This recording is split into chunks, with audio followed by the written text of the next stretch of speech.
Thank you for joining us today for this three-part podcast series on alternative assessments. This is episode 1, Alternative Grading. Today we'll be talking about why instructors might want to consider an alternative approach to grading and how to get started. We'll also discuss 3 specific alternatives to grading: reflection-based self-evaluation, ungrading, and contract grading. I'm Terry Horton, and I'll be your host today. I'll share a little bit of my background in teaching and learning. I started out teaching English and history in high school. Then I moved on to teach writing and speech to first-year college students. I did that for about 10 years. And currently I work for LSA Technology Services as an instructional consultant for teaching and learning with technology. Today I'm talking with my colleague, Hedel Thacker. Hi, Hedel. Can you start by telling us a little bit about your background in teaching and learning? Hi, Terry. Sure. So I'm also an instructional consultant for LSA Technology Services. Before taking this role, I taught writing for about 15 years. And while I taught, I was also a co-coordinator of a Center for Learning and Teaching. So definitely spent some time thinking about assessment. So can you start by telling us a little bit about what we mean when we say traditional grading?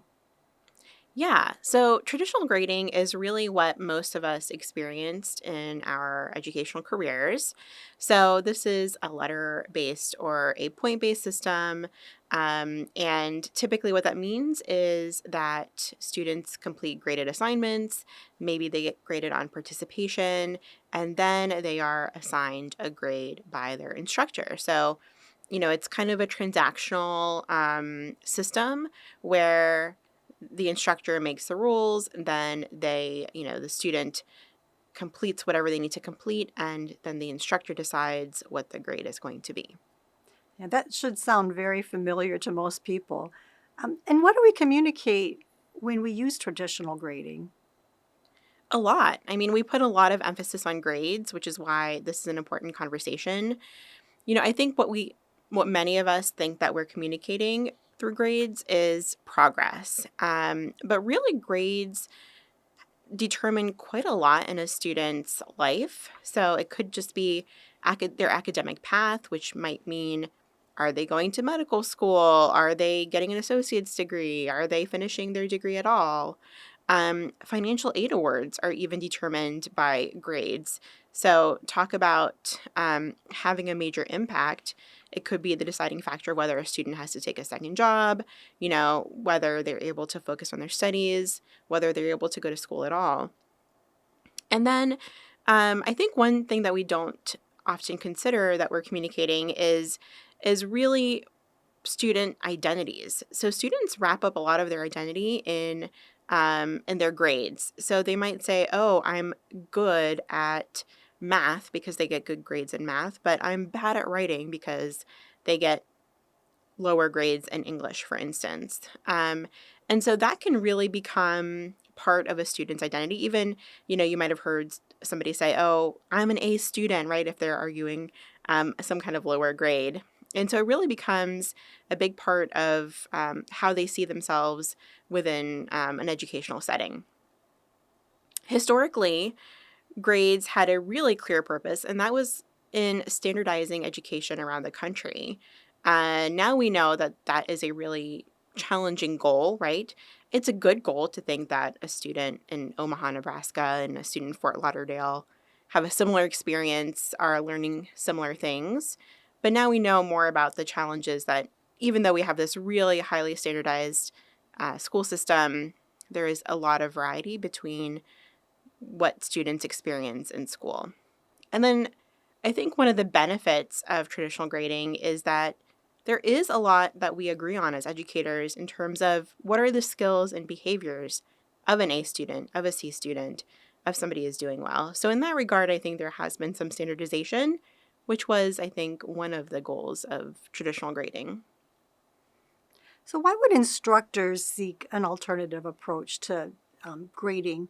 What's lacking in the traditional approach that they might want to challenge? So let's go back to that student that's good at math or bad at writing.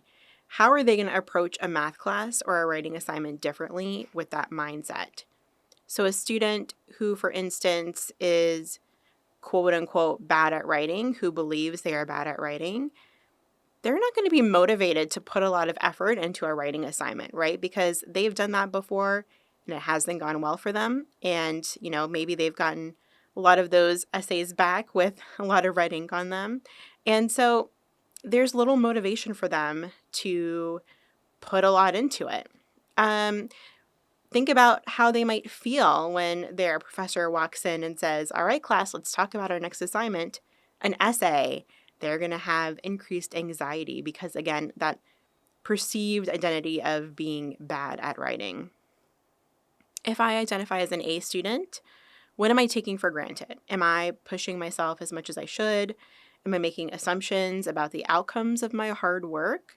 And also, maybe most importantly, how am I going to take it when inevitably I get some grade other than an A, right? Am I going to connect, well, I work hard, I should always get an A? And I think, Terry, you and I both know that there are plenty of students who work extremely hard who don't earn A's, right? That there are other issues there. So it can really impact morale in that sense, and it can impact our students' sense of academic achievement as well. That's why I think that a lot of instructors see this. They see some of the challenges with the traditional approach, and they want something different. And an alternative can provide an opportunity to break out of that cycle. So, are you looking at the labels that students give themselves and maybe that instructors give to students as really the primary issue here? I wouldn't say it's a primary issue, but it's a big one. One of the big arguments against the traditional grading system is that it's bad. What many of us have been told that grading is for, which is evaluating student learning. It seems like it's more about evaluating assessments, right?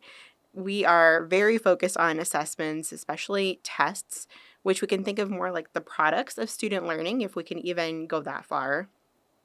And it doesn't necessarily take into account the growth that the student may have undergone through their work on that assessment. So a lot of grading ends up then also being subjective. So there's been a lot of writing done, a lot of research done into how teachers grade, especially when we're talking about K through 12 education. And there is an element of subjectivity to it, even though we might not want to admit that. So recent studies from Project Implicit and the American National Election Study show that while teachers tend to exhibit less implicit and explicit bias than non-teachers, they still do exhibit bias. And even grades for seemingly benign things like attendance, participation, can favor able-bodied, healthy young students over others. There's also the fact of agency, right? So how much power do students have in this top-down structure? Traditional grading, they don't have a lot, which means that they don't feel in charge of their learning.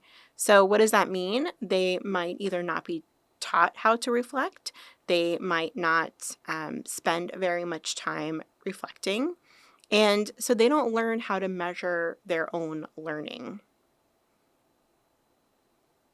Terry, have you ever had a student ask you, why did you give me a B?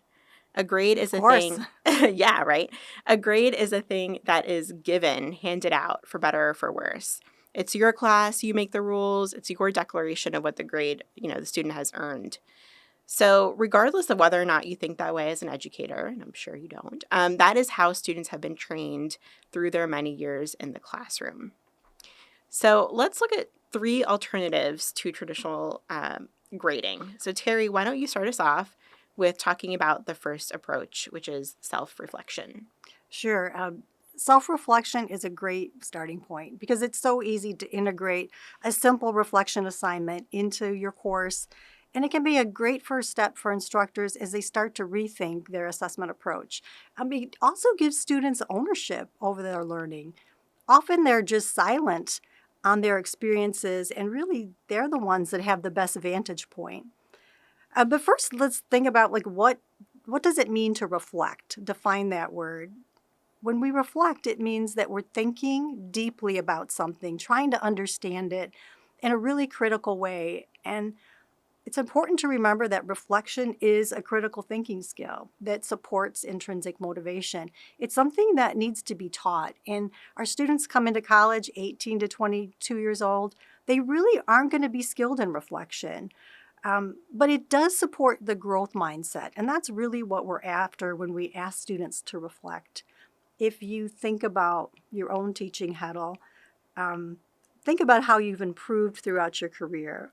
I'm sure you've been evaluated and someone's come in with a little rubric and checked off things for you. But did that really help you improve, or did you self-reflect on the areas that needed improvement and dig in and do the work yourself? And I think that's really important to keep that in mind.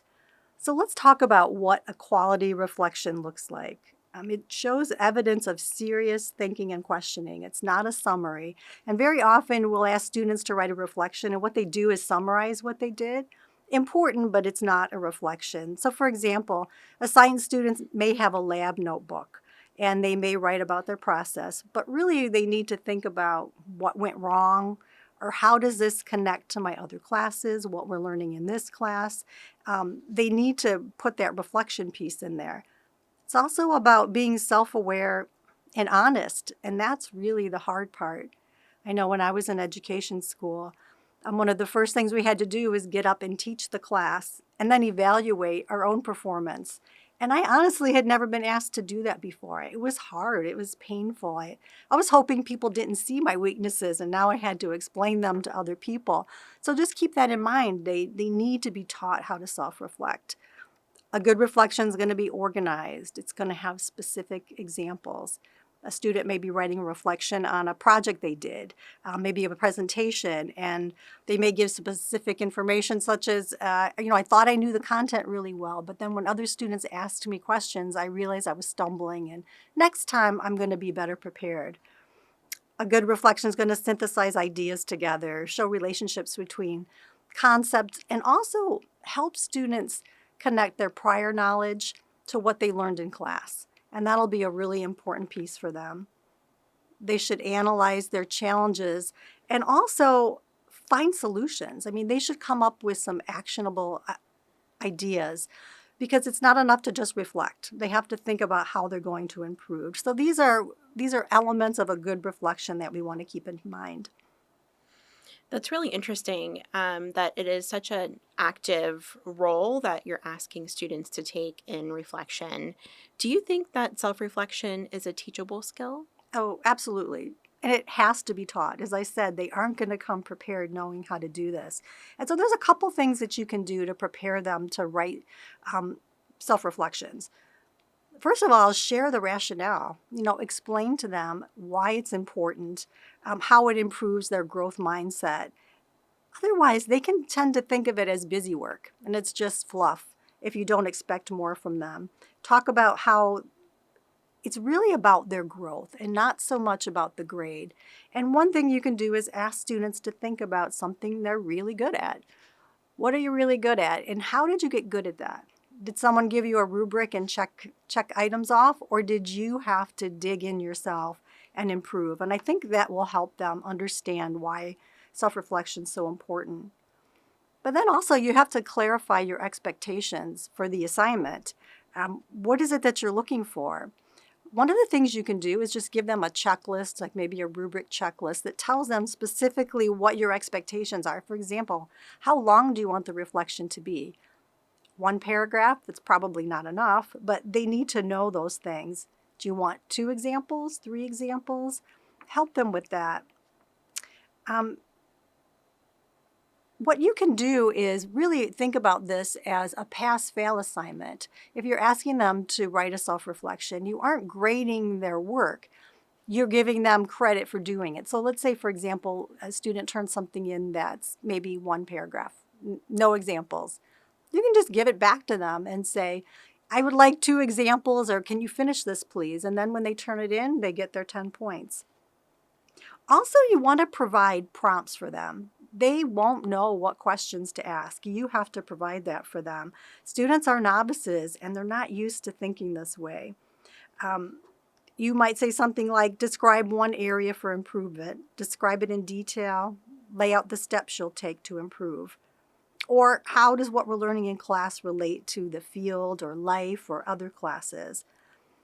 If you're able to provide a good example too, that's always helpful. Maybe you have a student in a class who wrote a really great self-reflection and they let you borrow it, their name removed, for students to see what this looks like, because they may not have done anything quite like this before. So these are just some ideas to get students really thinking deeply about their own work. The main point is that self-reflection can be taught and it should be taught. I agree, Terry. Self reflection is such an integral part of the learning process, and it's worth the classroom time to help students become more effective in the metacognitive work of learning. It's also a really good segue for our next alternative assessment approach, which uses a good deal of self reflection, and that's called ungrading. Oh, can you talk more about ungrading, Huddle? Yeah. So when I became interested in alternative assessment when I was teaching writing, ungrading was the most appealing alternative to me. So the idea of ungrading is that we replace traditional letter grades and points with frequent feedback. And this seemed to be really fitting for a writing course that I was already giving students quite a bit of feedback, to then have them focus more on that feedback and less on the letter grade. I don't know, Tara, if you've ever had that experience of handing back an essay that you've graded, and students all you hear the flutter of Oh, pages as yes. they're going to the back of the essay to see what grade they get, and then they just slam it right away, right? Exactly. And then they stick it in their backpack and head out. So they weren't getting a lot of that formative that feedback that I was spending my many hours providing. So ungrading shifts the focus on learning and developing skills rather than achieving a grade. So what does that look like in terms of the actual class? It means that rather than having that letter grade with all of that feedback, they're just getting the feedback. In my situation, I worked at a school where I still had to provide a midterm grade, a final grade. So typically, students would complete self reflection letters. And as you mentioned, I would provide detailed prompts of what they should include in there. And we'd spend some time learning how to reflect effectively. And students would make the case for a particular grade in the course. And so, what this meant was that they were thinking about how they'd grown, how they'd learned, how they had developed skills over the course of either the midterm or the entire course. And they were learning how to communicate what they'd learned in their writing. And so this took some time. It took some time both to teach the reflection. It took some time on my end because it does involve kind of restructuring the course and making time for that self-reflection, those one-on-one meetings that we would end up having to talk about the self-reflections. And it took buy-in from my students. So what does that mean? Students have a lot of feelings about grades and grading and grading structures. And so they needed to be convinced to some degree that this was an effective, useful thing for them to be doing. It also meant goal setting. So if we want students to have that agency, then we need to help them, guide them to developing goals. I had my goals, which were learning outcomes that were developed by the department for the class. But then I made sure that students had goals too that they could kind of reflect on at the end of the course. That sounds like a big shift for a lot of students. Did you get much pushback on that? I wouldn't say pushback, but I really needed to gain students' trust. I think there were students who felt like at the last second I could stick up my own grade onto their work anyway. I had students who were really concerned about fairness, that some students might not do any work and then give themselves an A anyway, which was kind of surprising to me that they were so worried about that. But they were really concerned that everybody was treated fairly. And to be honest, that what I most often found were students who undervalued their own work because of a lot of those negative associations that they had with writing, and I had to undo some of that negative talk that they had about their own work. That's very interesting and very believable too. Well, let's move on and talk about contract grading. Can you explain a little bit more about contract grading and why somebody might want to use that approach? So I see contract grading as a good middle point between traditional grading and ungrading. You're still applying grades or points to individual projects, like in traditional grading, but your students also have more autonomy, more agency in what they choose to accomplish and how they choose to engage in your course. So, what does that mean? Well, typically, a class like this will begin with a discussion of a grading contract. It's called contract grading, there's a contract. And I don't mean that the professor will tell the students what is in the contract. One of the driving missions of a contract based course is that students take ownership of what they want the class to look like.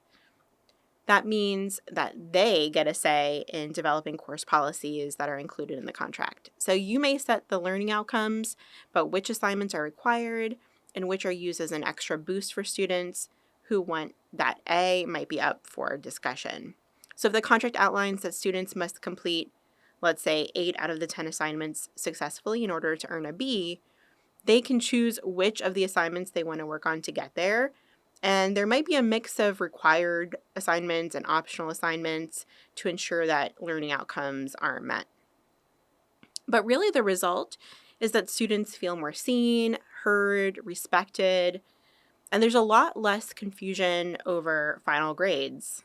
Why? Because students have helped set the policies, so they determine what they want to accomplish for the grade they want to achieve. But the instructor would still be doing the grading, right? It's not like the student's guaranteed a grade if they don't complete the assignment thoroughly.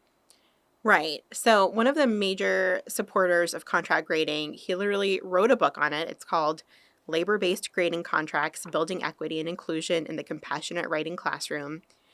His name is Asao Inouye. He's a faculty member at Arizona State. And his thinking on this has evolved to where his approach to feedback is actually similar to that of ungrading now, where he's providing more narrative feedback than assigning grades. But often, part of the grading contract will include specific requirements for assignments to be completed successfully. But kind of like in ungrading, rather than just one and done, right? Students have a chance to go back, make revisions, try to work towards completion of that assignment. So he shows how these alternative approaches can really be tailored to not just the needs of the class, but the instructor's own pedagogical interests. Yeah, I hope that's one of the major takeaways of our talk, Terry. These are 3 really useful frameworks to help folks rethink course assessment, but the best approach might be something in the middle or even a combination of approaches. It's really going to depend on the course, the students, and the instructor's goals in redesigning the way that they grade. Well, thank you for chatting with me today, Hedel. We hope our conversation today has got you thinking about alternative grading and how you might begin to incorporate this approach into your teaching. Continue listening to our next episode, number 2, where our colleagues Rachel and Elizabeth will be discussing alternatives to exams and essays. We are your learning and teaching consultants for LSA. Thank you for listening.